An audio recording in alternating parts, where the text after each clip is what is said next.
suficiente o profundo que amerita el curso. Y es que hay una diferencia que los teóricos establecen entre lo que es el terror, ¿okay?, y el horror. El terror fundamentalmente tiene que ver o está centrado en el miedo, en un miedo ontológico. Ambos están sentados a una forma de repulsión, a un miedo. ¿Ok? Hay un libro importante de, de, de Lascaux, ¿ok?, un escritor francés que se llama El miedo en Occidente, y hace como una especie de historia sobre lo que ha sido los elementos que producen las razones que terminan por producir miedo en el ser humano. Y obviamente el miedo está muy relacionado al instinto natural, instinto ya es natural, de sobrevivencia, ¿ok?, de supervivencia, ya la palabra correcta. Ese instinto natural nos lleva, por supuesto, a buscar seguridades. Y esas seguridades no simplemente son físicas, son también mentales. Por eso sentimos miedo ante elementos que no se han realizado en la experiencia o no forman parte de una realidad material. El miedo ontológico es fundamentalmente un miedo a no ser, un miedo a la muerte. ¿Okay? Ese miedo es lo que se denomina el terror. El otro término es el de horror, que a veces se colocan como elementos sinónimos, pero no lo son. El horror, por el contrario, está ligado a la repulsión, es un miedo a aquello que nos da asco, ¿okay? Fundamentalmente aquello que nos produce asco, aquello que atenta contra la seguridad de nuestro cuerpo. Si bien tiene una relación con la muerte, es una relación muchísimo más material. Tiene que ver fundamentalmente con la decadencia, el deterioro. Por eso lo gótico, si bien se enmarca dentro de lo que se denomina la literatura de terror, también le da mucha importancia a los elementos de horror, ¿okay? Aquello que de alguna manera vuelven el cuerpo y la idea del cuerpo en una distorsión, ¿okay?, en algo que termina por adulterar nuestras concepciones corporales y nuestras sensaciones. O sea, a nivel literario es interesante porque el horror siempre es una descripción de aquellos elementos que nos generan repulsión, deterioro. Tienen que ver con el deterioro, con el asco, fundamentalmente con este término del asco que tiene una relación centrada en lo social. Nos educamos, como le dije en alguna clase, a tener repulsión con aquello que nos afecta, con aquello que es asqueroso, que aquello que nos acerca a la animalidad, que con aquello que no es civilizado. Fíjense ustedes que si nos vamos al concepto de lo gótico tradicional, muchos de estos elementos que estoy diciendo están relacionados precisamente con el concepto del horror. Bueno, Mandíbula es una novela interesante por su construcción, primero por su desarrollo, y una pregunta, ¿es una novela gótica? ¿Okay? Es una pregunta que hay que hacernos porque obviamente no es una novela que pertenece al gótico tradicional. Sin embargo, como yo pongo aquí, hay un desarrollo y reflexión de y sobre el horror. O sea, hay un elemento que se centra precisamente en cómo, cómo significa, cómo el elemento del asco, la repulsión, es un elemento importante en la construcción del relato, entendido como lo que se narra, lo que se está narrando allí, porque son estas jóvenes, adolescentes, liceístas, que van construyendo una identidad en la reflexión sobre aquello que es el horror, aquello que les repulsa, pero también les atrae, y que tiene que ver precisamente con elementos del horror, no tanto el terror o el miedo a la muerte, sino con aquello que la sociedad construye para diferenciar lo que es sano o insano, por ejemplo, lo que es limpio o no es limpio, lo que es bello o es feo. Entonces, ese elemento está muy bien desarrollado en esa novela Mandíbula, ¿no? Porque la relación que se establece entre estos personajes es una relación centrada en elementos, en experiencias de repulsión, tanto ellas como jóvenes que están en el proceso de reconocimiento, como en la historia que allí se cuenta y la relación fundamental que va a tener con la maestra, con la profesora. Es un relato, como yo le dije en algún momento, que, que, que puede ser interesante si lo llevamos al contexto educativo venezolano, ¿no?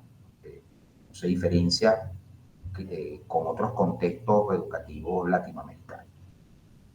Por otro lado, es un relato centrado en el enclosure, ¿no?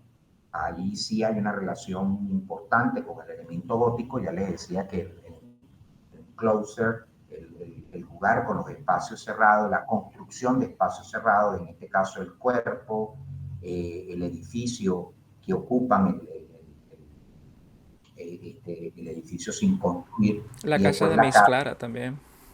la casa de Miss Clara es, creo que, lo más parecido a la tradición gótica tradicional, pues, porque además es un lugar de revanchismo, un lugar de tortura, es un lugar de reconocimiento de todos aquellos elementos que en el relato se van mostrando y que al final encuentran en ese acto de venganza, ese revanchismo, un espacio para que se revelen.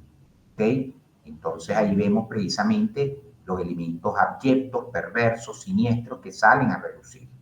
¿Okay? Esta profesora viene ante un trauma. Acuérdense que el concepto de trauma es una herida psicológica que tiene que ver precisamente por la construcción por parte de su madre de un sujeto totalmente grotesco, asqueroso. Y después, bueno, estas niñas que van a jugar son una acosadoras educativas, perdón, acosadoras, unas bulliner, ¿okay? Como se dice en inglés, practican el bullying, pero también ellas tienen un problema con su cuerpo. Hay una estética, por supuesto, de la ruina, muy presente, el caso del edificio, el caso de la casa de Miss Clara, pero también toda la estructura, la parafernalia, que en el fondo allí se va a criticar de la institucionalidad, en este caso la institucionalidad educativa, la función dentro de la estructura social de las mujeres y sobre todo estas niñas de clase alta, ¿no?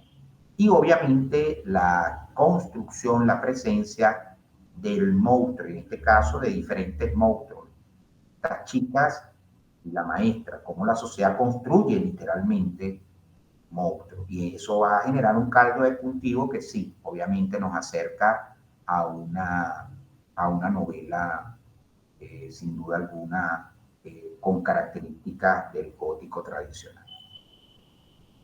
Este, como le digo, al centrarnos en una literatura no solamente escrita de mujeres, sino sobre mujeres, todo se centra en esta mujer distorsionada, en esta mujer pervertida, en estas mujeres eh,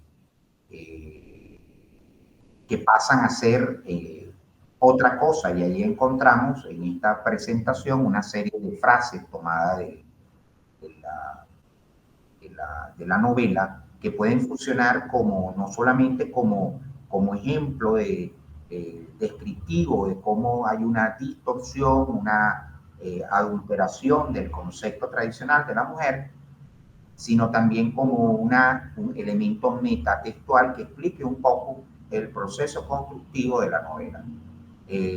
La idea de que la mujer era de nuevo una sombra, descubrió la carne rosa de pelícano desplumado, además que hay que decir, como lo dije en la clase pasada, que Mónica Ojeda es fundamentalmente narradora, se ha hecho famosa en el espacio español gracias a sus novelas, pero es también una poeta, ¿okay?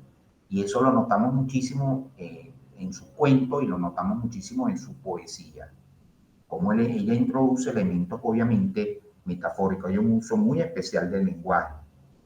A mi modo de ver, la convierte en una escritora que da un paso más adelante con respecto a lo literario, que está más centrada en el elemento literario y no tanto en la literatura como política. Sin embargo, no escapa de ello. Una casa es como una mandíbula que se cierra.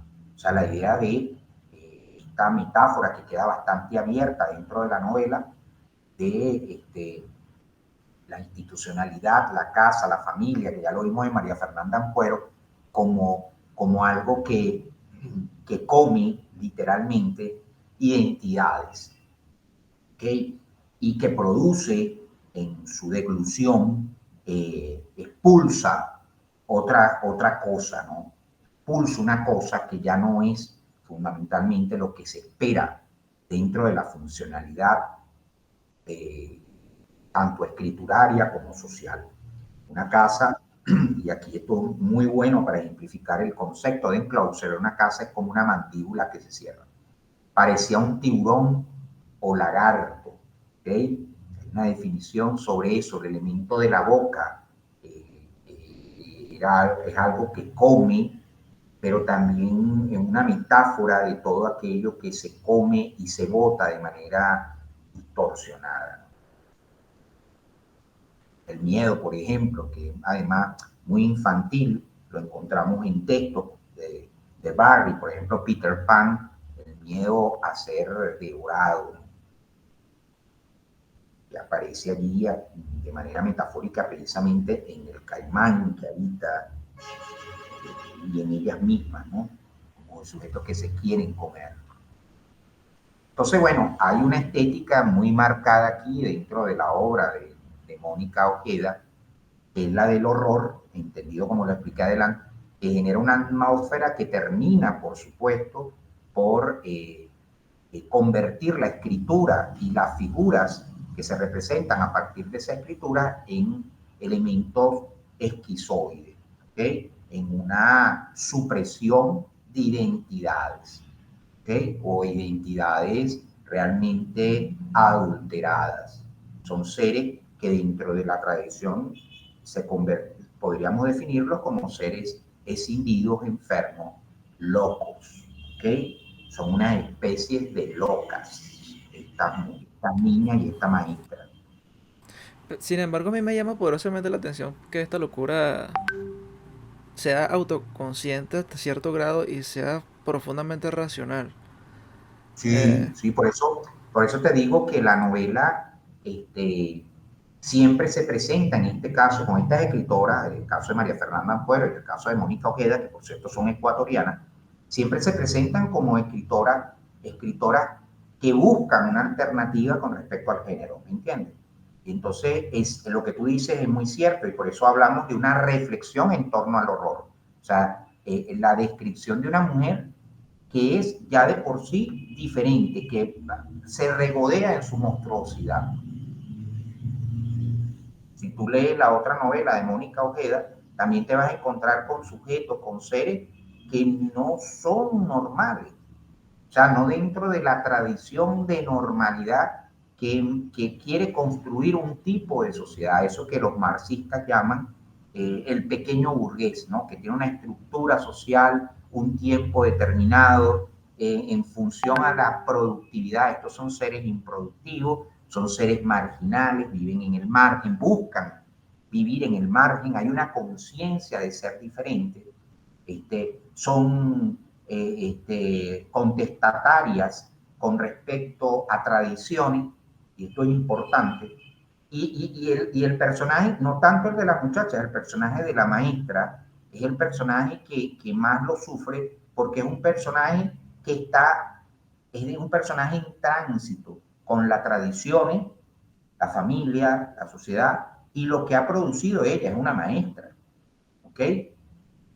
Y entonces que sufre obviamente un bullying, que sufre un bullying por parte de sus alumnos, que sufre su cuerpo, que sufre su condición de mujer y de repente explota. Entonces, lo interesante de aquí es que el cuerpo femenino, por eso está esta exposición, este cuerpo femenino, es un cuerpo paranoico que termina fragmentándose, pero eso también lo vamos a ver metatextualmente. Una novela que termina fragmentándose, termina que, convirtiéndose en una novela abierta, ¿ok? Porque el cuerpo femenino dentro de una tradición pasa a ser un cuerpo inauténtico. Esto por eso hablábamos de un problema de identidad. Al ser inauténtico, un cuerpo alucinado. Y eso lo vamos a ver en el lenguaje, el uso de la alucinación, no solamente el uso de psicotrópicos, etcétera, sino el lenguaje cuando se distorsiona, porque hay un miedo terrible y en ese proceso de tránsito, Mónica Ojeda lo ha dicho en alguna entrevista, el problema de la mujer y los procesos sustitutivos en toda su guerra femenina o el feminismo como guerra cultural es el problema de quedar sin voz, porque la voz ha sido previamente secuestrada por los grupos patriarcales. Entonces hay una fantasía realmente de la castración. Y esa fantasía no es algo negativo, es por el contrario. El lenguaje, al desposeerse de las estructuras tradicionales patriarcales, ¿ok? Sufre una, una separación, en este caso como la separación del pene al ser mordido por ese monstruo de la vagina dentada, ¿me entiendes? Se pierde obviamente el sentido original y hay una fantasía, el lenguaje se regodea fantasiosamente de una manera perversa, fantástica, horrorosa, con otra cosa. Al ser castrado el cuerpo eh, masculino, el cuerpo patriarcal, genera un cuerpo fragmentado. Por eso la mujer aquí se desarrolla en función en lo que pueda dañar. Fíjense que son mujeres eh, activas en el daño, ¿ok? Son unas asesinas prácticamente, son seres perversos. ¿Okay? Por eso la novela devora la identidad. Esto es importante. Mandíbula es una novela muy feminista en la medida en que utilizando el género gótico, utiliza la idea de la mandíbula, de lo que, lo que come, lo que destruye, como una forma de identidad, como una nueva forma de identidad. ¿Okay? Devora la identidad para construir una nueva identidad. No estoy, algo que me llama la atención es que la novela se sostiene sobre esta premisa de Lacan que dice que está Ajá, muy dentro de la bien. boca de un cocodrilo, eso es la madre. Y claro, me Ajá, parece interesantísimo porque estar dentro de la boca, o sea, los cocodrilos así es como protegen a sus crías, pero a la vez están dentro de una boca que es básicamente una máquina asesina, pues. sí. Eh, Fíjate que pero, estaba utilizando a un autor que además he citado, es importante, Lacan, en todo ese concepto de como hay un desierto de lo real, hay una necesidad de construir una realidad con un nuevo universo simbólico. Entendiendo que la única realidad prácticamente lejana es la madre, ok. ¿entiendes? El universo femenino entonces se engrandece, la necesidad de que la mujer reconstruya un nuevo, y eso que tú dices de la boca es fundamental. Fíjate que toda la literatura gótica, pero fundamentalmente con la literatura vampírica, la boca empieza a ser un lugar fundamental cuando se habla de crisis cultural, lo que come. No te olvides que Dante en la Divina Comedia, la representación del demonio en el núcleo infernal es un diablo que come, ¿me entiendes? Que devora, así como Cronos devora a sus hijos. Esto es interesante porque fíjate que eso tiene mucho que ver con procesos de cambio culturales. Y eso se ve en la escritura. Cuando tú lees ya el Cosito, cuando llegan ahí a ese espacio central, está esa especie de piscina congelada, ¿okay? Donde los cuerpos están volteados. Cuando tú revisas esa parte en la Divina Comedia, eh, cuando se representa al diablo, el diablo es una máquina que come, que come. Y es interesante el papel de la boca porque precisamente en las crisis culturales, en las crisis de sentido, Dante lo vivió, y podemos buscar y rastrear otros momentos, aparece siempre el monstruo devorador. No sé si me entienden. En el caso de Cronos, dentro de la mitología, el caso de Dante, dentro de la Divina Comedia, ¿okay? En un momento de crisis política, en un momento en el cual hay una especie de juicio del diablo devorador, el mal como algo que devora realmente representación, representación. En la Edad Media ya finalizando el mundo teológico, y eso lo vamos a ver en este proceso en el cual eh, son escritoras que están escribiendo en ese sentido, también boga en la medida en que representa un cambio de mentalidad, ¿no? Cambio de mentalidad, y el término de mandíbula lo vamos a tener en otra novela de la venezolana, que yo la había colocado allí, pero que no nos va a dar tiempo de verlo todo, y no quiero ver las cosas así, porque yo iba a decir, bueno, o leemos esa, pero ya hay cosas que hemos trabajado con María Fernanda, hemos trabajado fundamentalmente con esta María Fernanda Fuero, y quería ir para un lado más distópico en Ok. Latinoamérica, que es el caso de Agustina Baterrica, que ya se les voy a mandar esa novela le va a encantar, esa novela, que tiene que ver también con la boca, o sea, lo que terminamos llevándonos a la boca, que es en el fondo un símbolo de cambios de carácter cultural. Pero es interesante, o sea, cuando tú la lees así la novela, eh, sin prejuicio, obviamente, sin prejuicio, la novela te ves cómo desarrolla ciertos temas en términos culturales. Y por eso es tan importante, tú lo has nombrado, pero es tan importante Lacan, por ejemplo. O sea, cuando se habla del psicoanálisis o se habla de una estructura eh, como la que estamos viendo, Lacan, Zizek, toda esa gente que ha trabajado precisamente el problema de la escritura y la construcción de la escritura como organizadora social, pero también de la psiquis social de identidad, y cómo las distorsiones de esa identidad tienen que ver con una distorsión simbólica, eh, creo que queda muy bien. Ya no escapa, pero recuerda que la mayoría de estas escritoras estudian en universidades, maestrías, literatura, etcétera, etcétera, y cuando van a escribir, escriben sobre un poco de elementos teóricos. Ya es muy difícil hablar de una escritora inocente.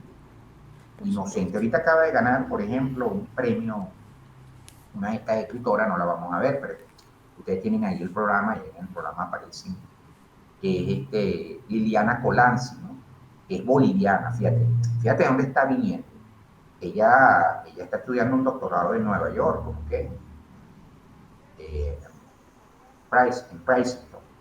Y ahí ella escribe también novela gótica. Pero fíjate, todo centrado en el problema latinoamericano, en el problema, en el mito latinoamericano. Creo que En el algo que caso se de queda, dime, algo que Manuel. se queda mucho conmigo de la novela, porque me impactó muchísimo. Hay un capítulo que es básicamente la carta que le escribe Annelise a Miss Clara. Y Ajá, Annelise expone allí el concepto de horror blanco, que es el fundamento de su dios blanco. Em, Y ese concepto de horror blanco no lo conocía. O sea, no por nombre, pues no. Sí, seguramente, por supuesto, había visto el concepto, ¿no? Porque es esta noción de que hay algo latente allí, que no puedes ver, no, o sea, lo sientes en tus vísceras. Hay algo que está allí, pero no puedes palparlo, no puedes, tus sentidos no lo perciben, pero sabes en el espíritu que está allí y que en cualquier momento puede explotar, puede estallar, puede manifestarse de una manera caótica que atenta contra tu salud mental. Este, em, esto me recuerda, por ejemplo, a Carrie de Stephen King, porque hay algo de horror blanco allí. Pues hay un asunto que está latente, pero el clímax de toda la historia, pues, es esta manifestación. Hay un autor que no hemos nombrado y no lo he hecho a posta, ¿no? No lo he hecho a propósito. Es Lovecraft. ¿Okay? Acuérdate que Lovecraft es quizás la base de las lecturas que tienen estas muchachas ahí. Porque uno habla del gótico, pero realmente cuando ya empieza a meterse el horror, esos elementos, ese horror blanco, ese elemento innominado, sí, Stephen King es importante, pero el antecedente de Stephen King, el padre de Stephen King realmente, es Es Lovecraft. Lovecraft. ¿Me entiendes? Entonces, porque además Lovecraft sí construye un universo, ¿okay? Sí construye una Exacto. mitología en torno al horror que no es simplemente el miedo a elementos escondidos, no es algo que está, como tú muy bien lo dices, latente y que de repente se revela eh, ya en otra forma, en escrituras, en fantasías. Eso es muy Lovecraft, ¿no? Muy de Lovecraft. Y por eso hay un mundo en Lovecraft que es eso, el horror de Lovecraft. El horror de Lovecraft, así sea Lovecraftiano. concepto, Ujú. sí, Lovecraftiano totalmente. Que si bien aparece en tumbas, aparece siempre es un horror que tiene que ver con algo que inclusive no nos permite el lenguaje definirlo. Por eso es mucho más interesante. Creo que Stephen King ha jugado con eso, siempre ha jugado con eso. Yo diría, sin duda alguna, y eso es muy poco lo que se ha trabajado de Stephen King por prejuicio, precisamente porque ha vendido mucho, Sí, exacto. pero, Es muy pero mainstream. es imprescindible dentro de la novelística norteamericana contemporánea. O sea, tú no te imaginas, yo me imagino que sí, pero digo, cuando se habla de Stephen King dentro de la universidad, un bestseller, no es Eso un, sí, es un bestseller. Sí. no es un bestseller. O sea, es un escritor, lo que pasa es que escribe mucho, está metido en muchas cosas, porque no solamente escribe, sino tiene talleres, escribe para la televisión, escribe para la película. Sí. Pero tú te pones a ver, ha creado obras maestras. Ujú, claro. No chorizo, como se piensa en un bestseller, posiblemente hay cosas de menor calidad, pero casi toda la obra de Stephen King, toda la obra, lo que pasa es que es, una cosa es leerlo y otra cosa es opinar sobre lo que los demás dicen. Lo que ha creado Stephen King, quizás el cine no ha sido lo suficientemente Justo. justo con lo que Stephen King desde el punto de vista literario ha creado. En eso lo tengo claro. Bueno, pero O podría sea, no, decirse lo mismo de Lovecraft. Lovecraft es dificilísimo de adaptar total, al cine, es casi claro, imposible. es casi imposible. Ha habido intentos interesantes, El pero último tienes que... intento de una película llamada The Color Out of Shape, The Color Out of Space, que se basa pues en un relato de Lovecraft y es un poco paradójico porque el concepto de la premisa narrativa es que cae un color del cielo y es un color que no conoce el ser humano. Este, pero claro, ¿cómo adaptas eso cinematográficamente? Seguro tienes que escoger un No, color. es literal, es que ese es el problema. Es como tú piensas cómo vas a adaptar Mandíbula. O sea, se tiene que volver una película Sí, totalmente surrealista, ¿me entiendes? Una película exacto. surrealista. Sí existe un bullying ahí, pero eso no es lo más Eso no es lo importante. más importante. No es lo más importante. Lo más importante es que tanto las maestras como las niñas al final se terminan identificando en sus problemas. ¿Me entiendes? Son seres realmente que se han vuelto monstruosos porque obviamente hay una crisis de identidad, terrible crisis de identidad que estamos además viviendo y que genera precisamente una fragmentación. fragmentación no solamente de las estructuras que ordenan nuestros discursos, incluyendo la estructura narrativa. Es cada vez más difícil ver cómo estructuramos narrativamente sin caer, por ejemplo, en sexismo, sin caer en... Es difícil, no haya que creer que la cosa es sencilla. Cuando uno ve este tipo, yo pienso que esta escritora, Mónica Ojeda, es muy joven, pero allí hay que seguirla. Sí, señor. Allí hay que seguirla. No sé si me entiendes. Allí hay que seguirla porque se nota que si, bueno, no se vuelve, porque también es cierto que el mundo te da, pero si es una mujer que sigue en ese tipo de reflexión, puede llegar a convertirse realmente en un monstruo de este tipo de literatura. ¿Ok?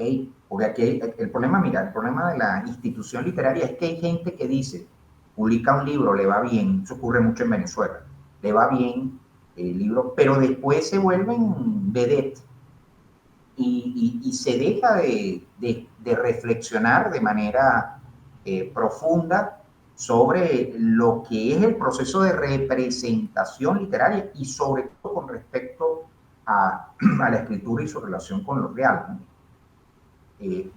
Nosotros tenemos una literatura muy apegada a los acontecimientos, al acontecer, y hay que hurgar, o sea, yo pienso que Ana Teresa Torres, por ejemplo, en todos los acercamientos góticos que ella ha tenido, nocturama o distópico, es bien interesante. El Nodio Quintero, que ha tenido también un acercamiento con una literatura fantástica sin necesidad de definirse, yo soy fantástico. Pero a mí la novela que me gustó, de verdad, la última, y lo he dicho, y bueno, me han caído encima, es esa Mala Sangre de, de Michel Roche, porque se toma un elemento histórico y de a partir de un elemento histórico, bueno, sacan un elemento, pero es más tradicional. Cuando hablamos de Mónica Ojeda realmente, y hay otra escritora que también estamos dejando a un lado en este curso, pero que es fundamental y que en algún momento te invito a leerla, que es Mariana Enrique, la argentina, eh, que ganó un premio con una novela que se llama, ¿cómo es que la? Nuestra parte de noche, así se llama la novela. Esa novela es un novelón, te estoy hablando de una novela de casi 1000 páginas, pero Wow. es una maravilla de novela, es una novela gótica, escrita, ahorita ganó un premio hace 2 años ¿Cómo y se llama? todavía es Nuestra parte de noche. Hay otra también, las argentinas son las que se llevan el premio, eso te lo voy a advertir, las argentinas y mexicanas. Hay otra argentina que también vive en Inglaterra, en Alemania, que se llama Samantha Schweblin, que tiene una novela, tiene varias, pero la novela, hay una novela que llevaron a Netflix, al cine, eh, eh, que se llama Pájaros en la boca, que también, o sea, estamos hablando, por ejemplo, que cuestionan el problema de la maternidad, el problema del género, pero agarran elementos de la tradición y, y empiezan a ver esta tradición que ha construido la identidad en nuestros países, resulta que es oscura, realmente esconde otras cosas ahí que pueden ser explotadas, no solamente literarias, sino que revela otros procesos culturales. En ese sentido, los argentinos sí tienen una tradición, por favor, que tiene más de 100 años, pero muy fuerte, una literatura que compite tranquilamente con lo mejor de la literatura de terror en Europa y en Estados Unidos. Ellos sí tienen una tradición. Y en el caso de México también, pues en el caso de México también hay toda una tradición con los muertos, etcétera, que sí lleva a revisar el papel fundamental de la mujer. Por eso es que literatura gótica escrita por mujeres sobre mujeres, por más que el protagonista sea un hombre. Hay otra también que es dominicana, quizás la más atrevida de todas, a mí me encanta, que es Rita Indiana, que también es cantante. Tiene una novela, La Mucama de Omuncalé, por ejemplo, que trabaja las tradiciones de sincretismo y, y vuelve, hace literalmente un merengue con eso, un merengue y es el juego de lo fantástico, el juego no solamente lo gótico, en el sentido que no tiene que dar terror, sino es realmente la experimentación con otras formas de identidad. Además que ella, Rita Indiana, eh, una mujer extraña. Tendrías que Ok. ver los videos de música. Pero es que canta, que además, y además que sabe mucho, viene de universidades norteamericanas. Ah, Y este tipo de personajes lo estamos viendo mucho en literatura, ¿me entiendes? Esta persona joven que se presenta en los festivales de libros, en las ferias de los libros, y la gente lo espera porque, porque ya de por sí su performance son fenómenos, son, se salen de la norma. son, son extraños, son extraños. O sea, esta flaca se presenta, entonces todo el mundo recuerda su merengue, su forma de ir con, además no son merengues comerciales, son como ella, su novelística trata de distorsionar constantemente una tradición discursiva, porque el problema, Samuel, fíjate que por eso yo a veces cuestiono mucho el pedagógico y a lo mejor soy culpable, no voy a quitarme mi responsabilidad, pero parte de los vicios que tenemos nosotros en el pedagógico, en académico, tienen que ver con estas pastillas, no sé si tú me entiendes, que estamos dando siempre Sí, las mismas señor. Sí. y en forma de pastillita, ¿no? Ujú. Y hay en el pedagógico una tradición muy decadente y muy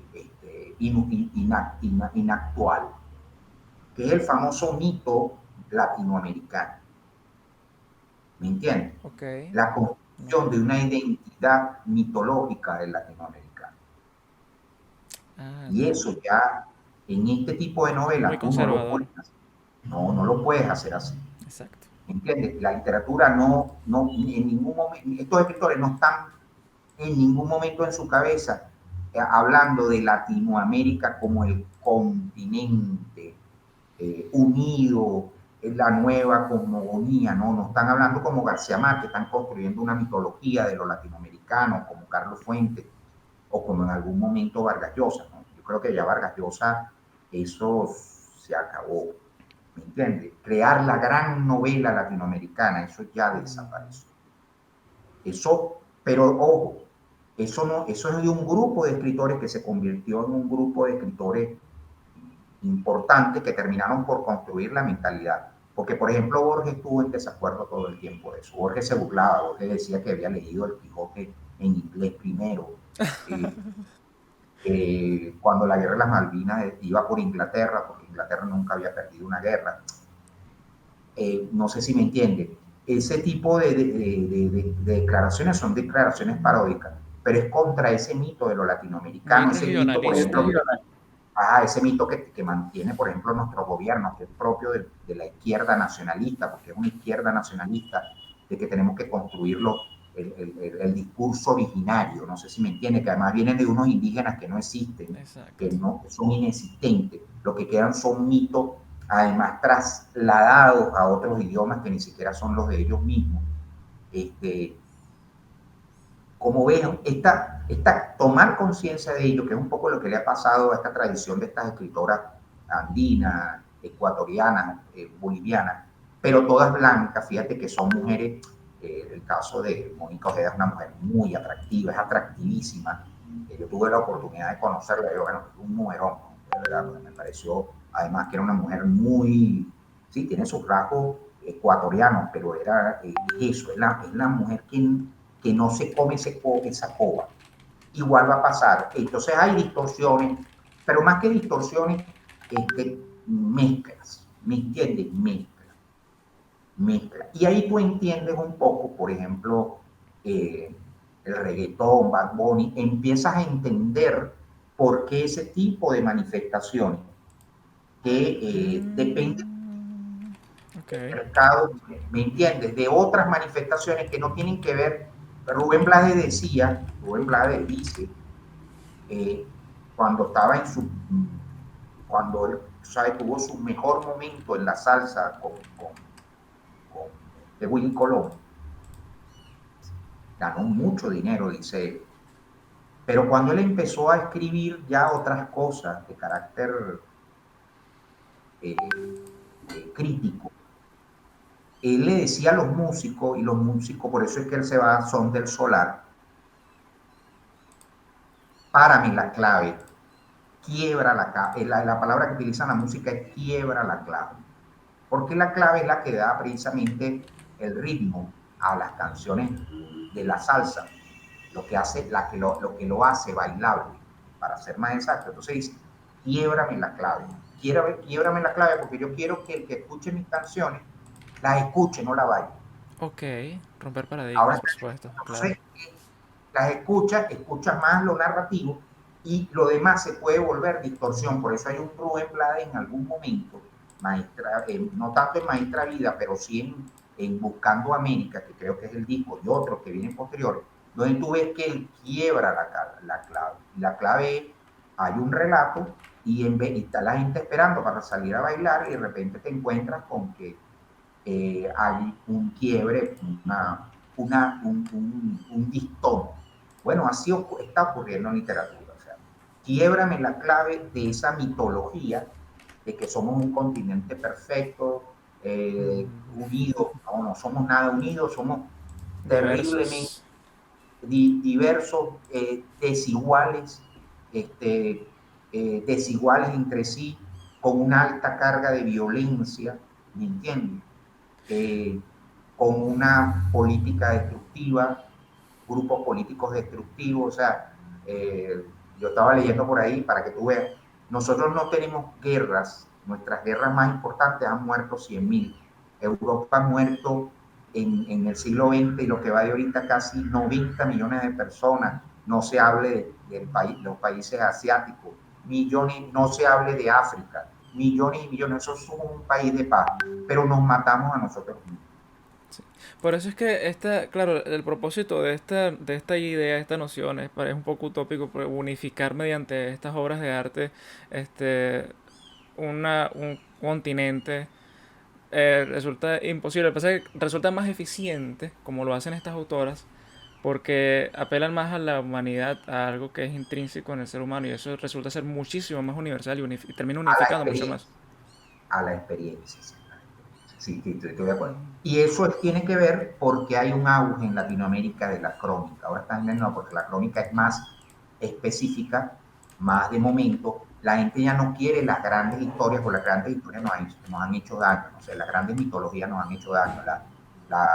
La conquista, sobre todo la mitología de la independencia, ¿no?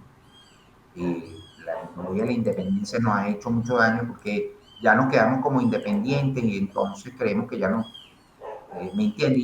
Y sobre eso se ha alimentado cantidad de monstruos.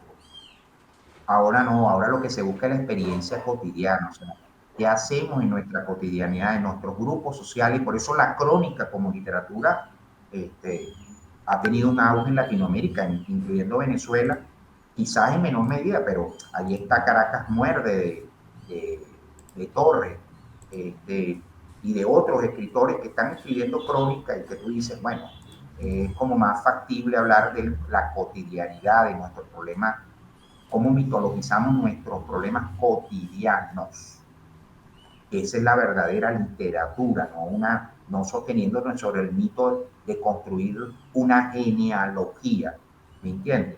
Que es muy propio, insisto, el que lo ha montado es la izquierda ha montado esa genealogía y de ahí no se va a bajar, porque sí, claro, tú tienes que sostenerte en un mito ancestral y sobre ese mito ancestral construir identidades. Bueno, como Profe, decía Cabruja, yo no ando en Guayuco, no sé si tú me entiendes, es difícil, nadie anda aquí en Guayuco.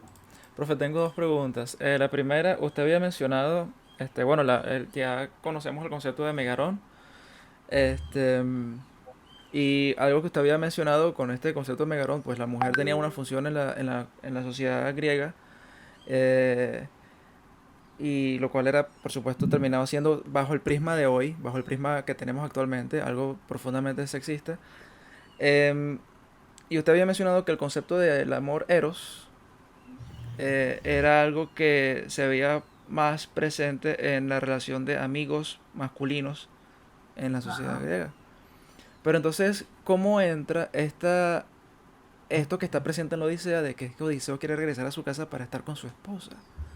No, no, fíjate, no, no es, o sea, hay la relación, el concepto de amor que nosotros tenemos, eh,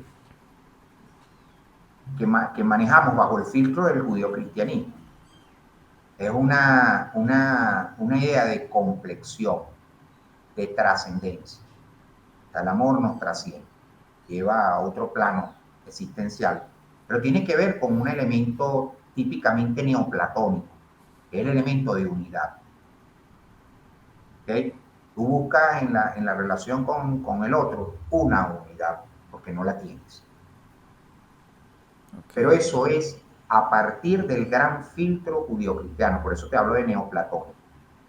Cuando se habla del amor, como lo entendemos nosotros, los griegos entendían un eros, es que el eros es el concepto, era una relación de completud, sobre todo porque el que lo maneja, por ejemplo, el que nosotros trabajamos, que es el mito platónico del banquete, esa completud, él dividía el eros carnal y el eros urano, ¿ok? Ok.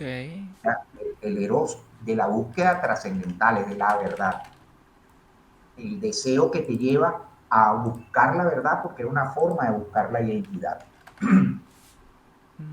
Eso va a filtrarse a partir del neoplatonismo al mundo judío-cristiano y ahí nos va a llegar toda este discurso amoroso que por supuesto ha tenido un tránsito, esto no es algo que llega hasta ahora así, no ha llegado así. Pero sí es fundamental entender que el concepto que nosotros tenemos del amor es un concepto bajo el filtro judío-cristiano, que a su vez es un filtro de otras cosas. Ok. ¿Entiendes? Entonces, el problema es que es tan profundo ese antecedente, ese concepto, que, que vemos otras culturas sobre ese espíritu. Y Ok. entonces buscamos orígenes donde no necesariamente lo hay. Si existía algo parecido en la cultura judio-cristiana al mundo griego, pero esto es de antropólogo, esto ya de historia, es en el mundo, en la relación entre pares. Eso también existió entre los romanos, entre pares. Y los conciliábulos entre pares eran entre hombres, porque las sociedades siempre en Occidente fueron marcadamente machistas. ¿Me entiendes? Machistas no, gobernadas por hombres, Patriarcales. patriarcal, fueron patriarcales. ¿Me entiendes? Hay que irse a culturas orientales donde vamos a encontrar una figura más, o a culturas africanas o a culturas latinoamericanas, pero siempre fueron patriarcales. Entonces, eso lo vas a notar tú en un funcionamiento. Ahora, cuando Homero habla de ello, este, tú tienes que pensar en, en, en que la mujer en el mundo griego es realmente inexistente, o sea, la mujer física, es una esclava, Ok. porque acuérdate que Odiseo en el fondo es un mito, ¿me entiendes? Casada con un mito, con Penélope. Claro. Todo está relacionado, pero la mujer real, por ejemplo, eso lo ves tú con Briseida, por ejemplo, en la Ilíada, que son esclavas, botines de guerra, Ok, claro, por supuesto. algo sustituible, intercambiable. Y eso es verdad, o sea, cuando uno dice, por ejemplo, de Brice, que es el que ha hecho la historia de la mujer, dice, uno de los periodos más libres de la mujer fue la Edad Media. Porque la mujer de la Edad Media, igual digo del mundo griego, no fue tomada en cuenta. O sea, la mujer de la Edad Media, la mujer esos países donde se estaban formando de bárbaros, eh, tenía la misma libertad que un hombre. ¿Me entiendes? Okay. El problema es cuando llega el cristianismo y organiza. Ah, claro. ¿Me entiendes?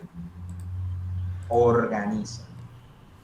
Por eso tú ves cuando, por ejemplo, estas series retratan a los vikingos, cómo son esas mujeres de los vikingos, no son guerreras y andan. Sí, señor. Eso es muy parecido. De hecho, hay una serie alemana, eh, a mí me gustó, porque claro, me gustó, pero Barbarian, ¿ok? Este, la serie es muy buena, está hablada en latín inclusive, o sea, se utiliza Wow. el latín. Que la pasa creo que Netflix, creo que sí, Netflix. Tú ves esa serie y te das cuenta cómo era la mujer. La mujer tenía libertad, ella era pero una libertad, cuidado, siempre estaba por debajo Por de la supuesto. función del clan, pero salía a cazar. Lo mismo que vas a encontrar en las culturas de recolectores aquí en Venezuela. Quienes recogían, quienes se quedaban, la mujer espartana, que era lo que hacía, cuidar a los niños, ¿ok? Para que su crianza correspondiera culturalmente a la del guerrero. O sea, no es tan sencillo, habría que irse a elementos antropológicos y cómo se construye, porque yo Exacto. creo que ahí está el error, cómo se construye la imagen de la mujer que tenemos y que se ha venido hasta el día de hoy. ¿Me entiendes? Que se ha ido cambiando en ese cambio, que no es una distorsión, sino es un cambio, por eso yo hablo de transgénero, Mm, ese proceso en el cual se cuestiona a la mujer, yo creo que tiene toda la razón de cuestionárselo. El por problema supuesto. está en nosotros. ¿Me entiendes? Que por lo menos tú menos, yo más, por cuestiones de edad, cómo nos comemos esto. Exacto. Fíjate que hoy salía un artículo en el país, y con esto cierro, de la guerra, diciendo quiénes son los que mueren en la guerra. Son las mujeres. No, mueren los que las declaran, los hombres. ¿Me entiendes? Las mujeres siempre quedan como botín, pero el que muere es el joven, es el hombre. Eso no ha cambiado por milenios, ¿me entiendes? Cierto. Desde los griegos, los que van a la guerra son los hombres.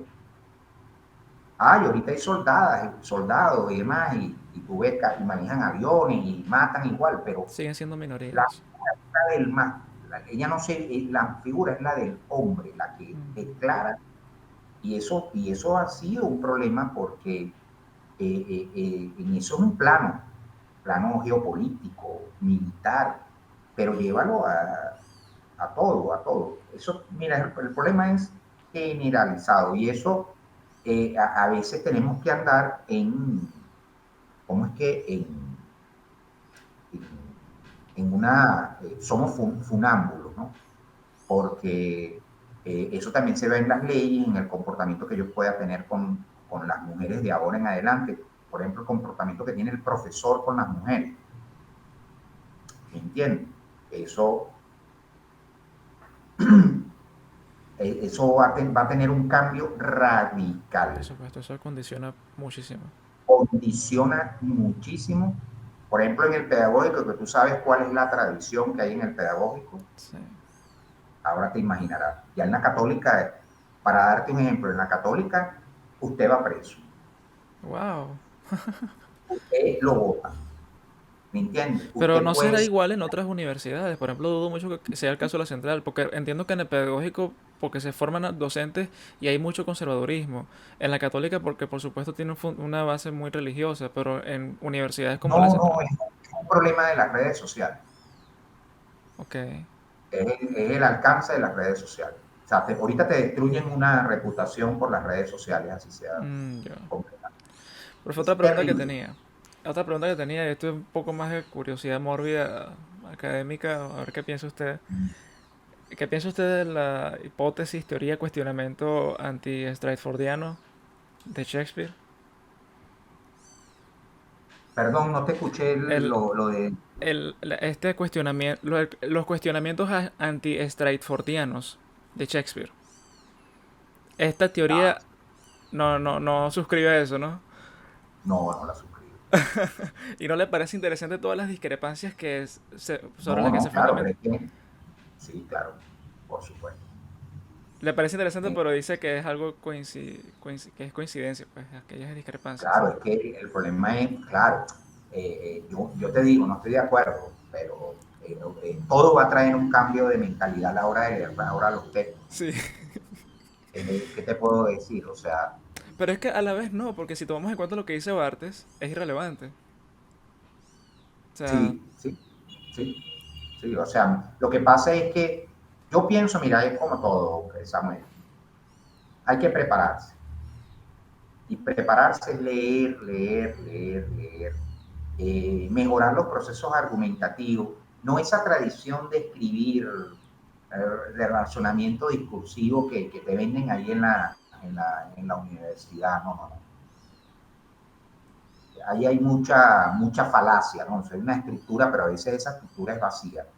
Es leer, leer, leer, porque mientras más insumos tú tengas, tú puedes no necesariamente llegar a conclusiones, pero sí sostener eh, cambios de perspectiva, o sea, no ser tan atrapado en prejuicio, ¿no?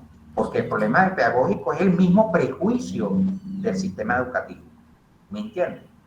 Y entonces, no, uno tiene que abrirse a otras lecturas y escuchar y decir, bueno, mira, tú me dices, ¿estás de acuerdo? Sí, es interesante. A mí, por ejemplo, a mí no me gusta la lectura sobre subalternidad, me parece que son muy pobres, pero tú ves que eso domina mucho ciertos espacios pedagógicos, ¿me entiendes? Para hablar del subalterno, de culturas marginales, a mí me parece eso súper pobre, ¿me entiendes? Además, muy victimista. sí, sí, sí. Vamos a regodearnos en el victimismo, ¿no? Yo, a mí eso me parece, a mí no me dice nada absoluto, me parece además, ¿cómo es que agua tibia a situaciones que realmente a mí me interesa es el proceso de tránsito, que es más difícil porque tú mismo te encuentras en una lectura que a veces no sabes cómo determinar, no sé si me entiendes. Y a veces lo más fácil cuando no lo podemos determinar es rechazarlo. Es rechazarlo cuando hay todo un proceso de cambio. Ahí, eso es lo que a mí me gusta. Y voy, yo siempre digo, y lo que le gusta a los estudiantes, no de universidad, a los del bachillerato. Por ejemplo, el problema del WhatsApp, ¿no? Y todos los que muchachos que Uy, no. escriben. Sí. Eso, ¿qué pasa allí? Vamos a decir, no, esos muchachos no saben escribir, ¿no? ¿Qué pasa allí cuando, por ejemplo, un venezolano escribe sobre su propio asesinato? ¿Qué pasa allí? Okay, me parece eso bien interesante, pero hasta allí. Pues. Claro. Por eso te digo, es leer, es culturizarse, es conocer nuestras potencialidades lingüísticas, porque eso es lo que está ocurriendo. O sea, eh, tú lees a un venezolano, a un escritor venezolano de comienzo del siglo y ves las diferencias, eh, debemos leerlo igual, ¿no? Pim pam pum de Rebolledo no lo puedes leer igual que Meneses, o sea, vamos a estar claros. Eso es el problema, hay que lograr como consenso en la lectura y no generar canos ya a lo que está bien o lo que está mal. ¿No? Es muy difícil, eso no es tan sencillo. Hay cosas malas, bueno, pero tú tienes que aprender a argumentar qué significa cosas malas, o sea, escribir mal. Exacto. Sí, sí, por Eso me supuesto. entiende, que escribir mal. Ujú. Pero hay muchas cosas que se escriben mal y en España hay una escritora que se llama Cristina Morales, que ella ha dado 4 golpes a la mesa con respecto al lenguaje.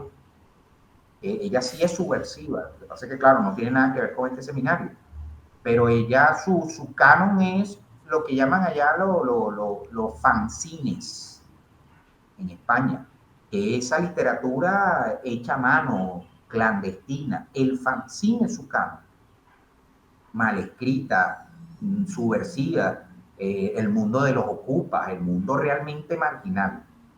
Este, ¿Cómo te comes eso? ¿Me entiendes?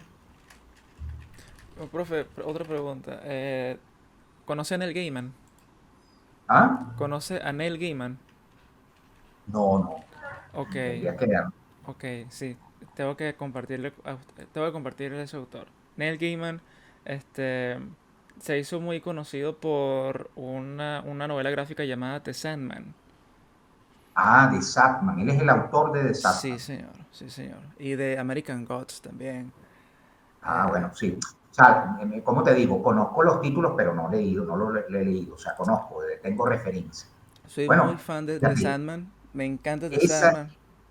fíjate, nosotros tenemos un problema en la escuela de letras ahorita, porque los estudiantes están llevando tesis de novela gráfica, de, de mangas, fundamentalmente de mangas, Ok. pero novela gráfica también. Y no hay quien lo trabaje, No es canon. Ese es el problema. no es canon, pero se ha permitido. O sea, lo interesante es, se permite, los muchachos están en el encuentro de herramientas para poder analizar. Porque el problema de la novela gráfica es eso, es una novela, no es lo narrativo lo fundamental, es lo laminar, es la lámina, no sé si me entiendes, el Entiendo. storyboard. Lo que se dice abajo es algo que acompaña, pero no es un proceso de identificación directa. Todos esos elementos, fíjate el mundo que se nos está abriendo, el mundo que se nos está abriendo, eh, por ejemplo, para trabajar en los bachilleratos. Yo soy muy abierto a eso, soy abierto, de hecho, estoy tratando de leer novela gráfica, estoy leyendo mangas y eso que los estudiantes me dicen, léase esto, así como estás haciendo tú, léete Satman, léete eh, Watchmen. eh, Watchmen. Por ejemplo, yo me leí Watchmen porque tengo un estudiante que hizo y me invitó hasta una... Hay escritores, por ejemplo, venezolanos como Lucas García, que son especialistas, son novelistas, pero son especialistas en novela gráfica. Siempre han sido consumidores de, del cómic norteamericano que tiene mucha tradición, ¿no? Eso no nace ahorita, sino que en los años 30, ¿me entiendes? Entonces, ahí tenemos que meter. Esa es la... Ustedes deberían tener un seminario y sugerir. Lo que pasa es que yo a veces digo, y hoy se lo dije ahí a la coordinadora académica, mientras ustedes nos sigan mandando a nosotros horarios y cosas por WhatsApp y no hay en ningún momento de nosotros un intercambio, una discusión, aquí Exacto. pensamos que las cosas están de maravilla. Es una sola dirección. A veces Es espacio una arbitrario. Claro, totalmente. Entonces resulta que, fíjate, no tienen profesores de literatura. Eso es mentira que tienen profesores de literatura. Porque los profesores que había ya se jubilaron. Está Rafael, que creo que va a pedir un... No tienen profesores de literatura. Entonces tú dices, oye, yo quiero un seminario de literatura, de literatura, de novela gráfica para la enseñanza en los liceos. ¿A quién te va a eso? ¿Te lo va a dar Luis Alfredo? Oye, no, por favor. ¿Me entiendes? Eso es lo que yo digo, no hay intercambio. Entonces aquí hay un grupito cada vez más reducido que dice que está direccionando el departamento, lo está direccionando. Y entonces hay que buscar la manera de que ustedes digan, yo no sé si ustedes los convocan, No, fíjense que para yo no nada. sé eso. Entonces, claro, por eso es que no hay estudiantes, porque si ni siquiera hay una relación con nuestras autoridades, no hay una relación con las autoridades. Exacto. Y ahí vamos a quedar. Yo sí, eso lo he sentido, por eso hoy se los dije, se los escribí. Necesitamos reunirnos porque aquí todo es amén, nos dan una base informativa, hay que hacer horarios, hay que eso, ¿no? Claro. Bueno, fíjese, a mí me parece, y yo cuando vi literatura infantil y juvenil, la profesora Norma, con la profesora Norma, ella me había dicho que no conocía a Neil Gaiman y teníamos que trabajar novela gráfica, cómic. Pero había un canon. Y yo decía, pero Neil Gaiman no está aquí en el canon. ¿Cómo es posible que usted me muestre un canon y aquí no está Neil Gaiman? ¿Y por qué Neil Gaiman es tan importante? Porque Sandman ha sido la primera novela gráfica que se ganó un premio de literatura. Y eso generó controversia. El premio fue el World Fantasy Award, que se celebra desde 1975. Entonces, que eso sea considerado literatura cuando siempre ha sido como que algo muy de vanguardia, que esto no es literatura porque tiene imagen y tiene otro formato, tiene otra forma de expresión. Pero es que no solo es la forma, también el contenido es El extremadamente contenido es muy interesantísimo. filosófico. Sí, Bueno, entonces, Watchman, a mí me impresionó Watchman, yo te lo voy a decir. Pero además ahorita hay una novelística que no puede excluir ese tipo de narrativas. Es que es difícil, fíjate que ubicarla, yo decirte narrativa, es otra cosa, es otra cosa. Sí, ¿no? ¿Me entiendes? Y eso se sale de los patrones. se puede abrir, fíjate cómo debe comenzar más que un seminario, abrir grupos de discusión, porque fíjate, ahorita hay un poco de muchachas que van a entregar el proyecto este educativo que ustedes tienen que hacer con novela gráfica y ellos tienen que validar el instrumento y demás. Posiblemente tú lo introduces en un liceo, pero ¿cómo haces tú para introducir algo que el currículo bolivariano no le interesa? Ese es el problema. Y el colegio y los colegios cada vez trabajan más en función al currículum que a la libertad de cátedra, o sea, a lo que tú puedas realmente enseñar a un muchacho, sino ellos simplemente están trabajando para el supervisor del distrito que los viene a, valga la redundancia, supervisar. Entonces, fíjate el rollo, yo puedo tener muy buenas intenciones, Samuel, pero muchas veces yo te estoy dando aquí un poco de novelas ahorita, las puedes utilizar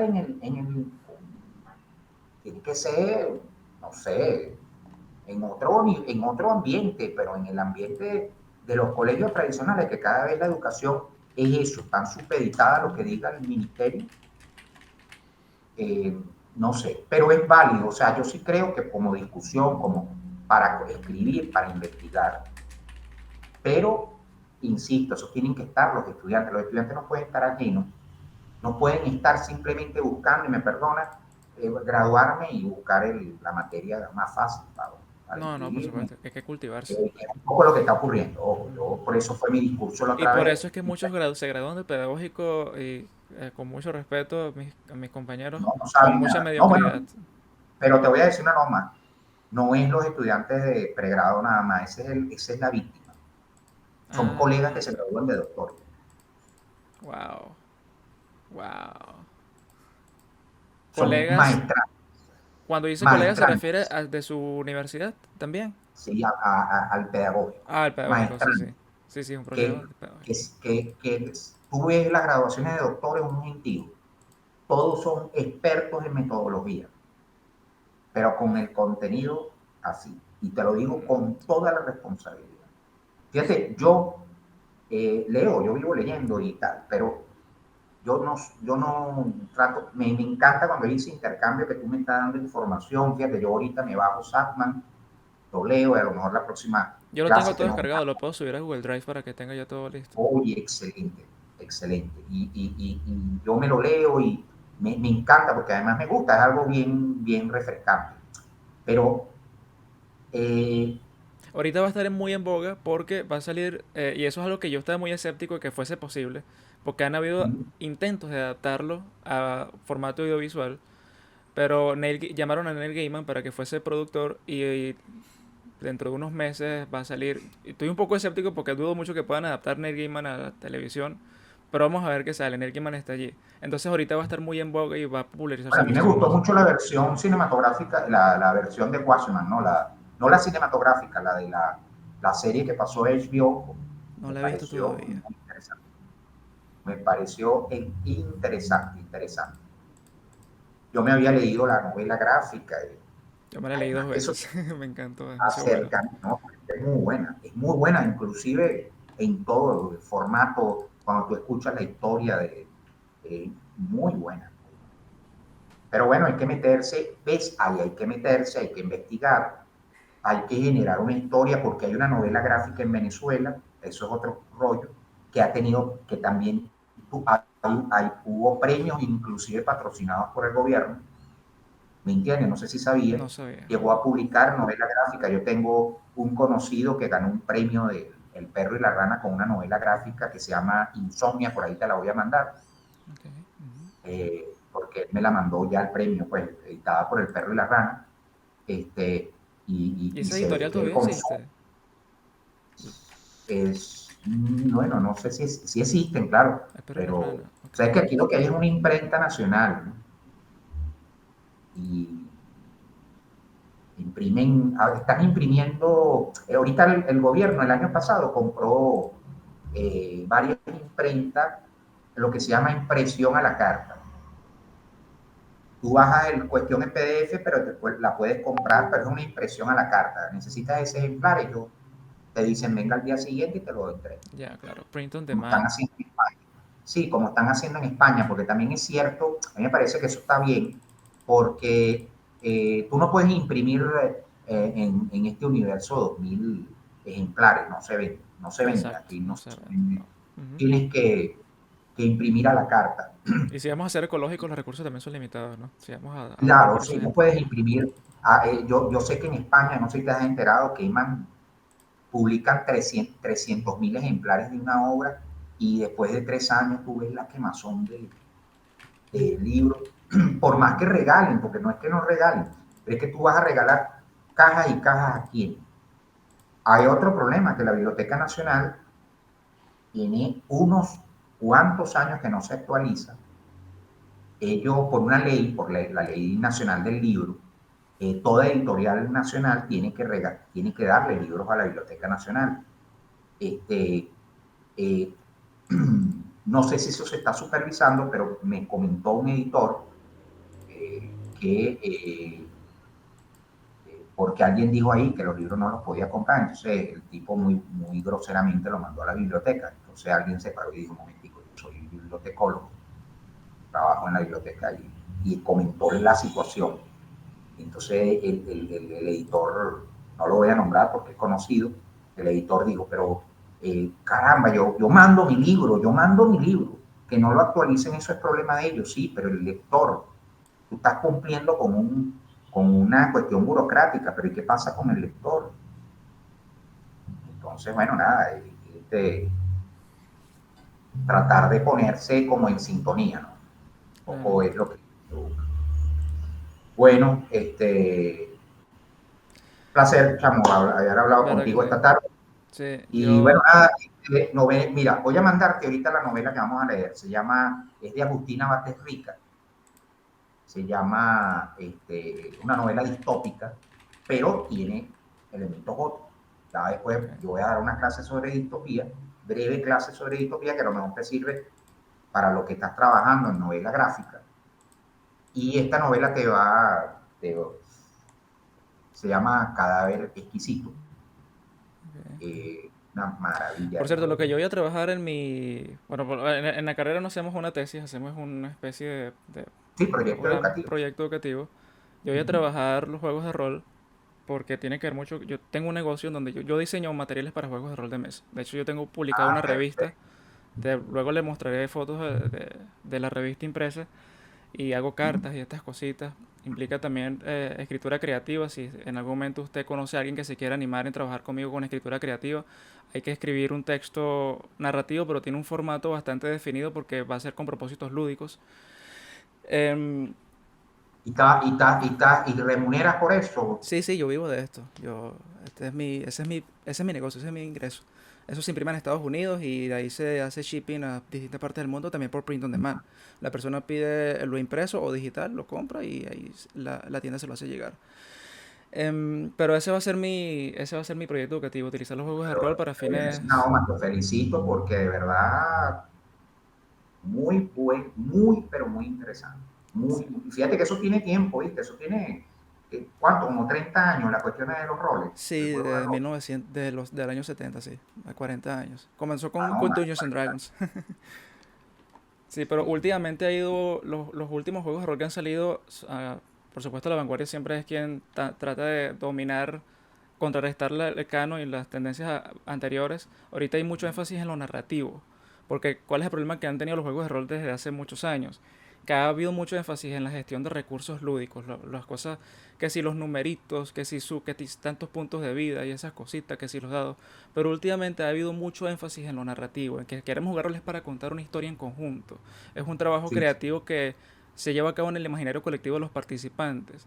Entonces queremos es contar una historia, improvisar. Y entonces sobre eso va precisamente mi proyecto, agarrar esta tendencia vanguardista y yo que diseñé un juego de rol me gustaría presentarlo también para favorecer pues este sentido narrativo y fortalecer el sentido literario en los estudiantes, porque creo que es otra manera también de llegar a la literatura, que los muchachos se apasionen por ello. Hacer uso de arquetipos, creación de personajes sobre la base de arquetipos de héroes. eh, esto me llama, claro, yo creo que la clave de todo es que siempre que te apasione el tema sobre el que vas a trabajar, Claro, te ¿no? va a ir bien. Y generalmente te va a ir bien, esa es la palabra, te va a ir bien. Sí, Bueno, nada, de esto que quisiera conversar es contigo como más rato, para que me expliques un poco el proceso, a ver si te consigo por lo menos alguien que te colabore. Este, y nada, estamos en contacto. Entonces yo te voy a mandar la novela, se la voy a mandar a tu compañero y nos vemos después de Semana Santa, pues, el lunes después de Semana Santa. perfecto, está bien. Yo Bueno, te voy a ver un más abrazo. unido porque hoy cumplo 30 años, estoy poniendo un poquito más viejo. Ah, bueno, feliz cumpleaños, de verdad que la pases muy bien. Gracias. Y nada, adelante, Samuel. Vale. Aquí estamos. Un gustazo, Un profesor. abrazo. Cuídate. Cuídese.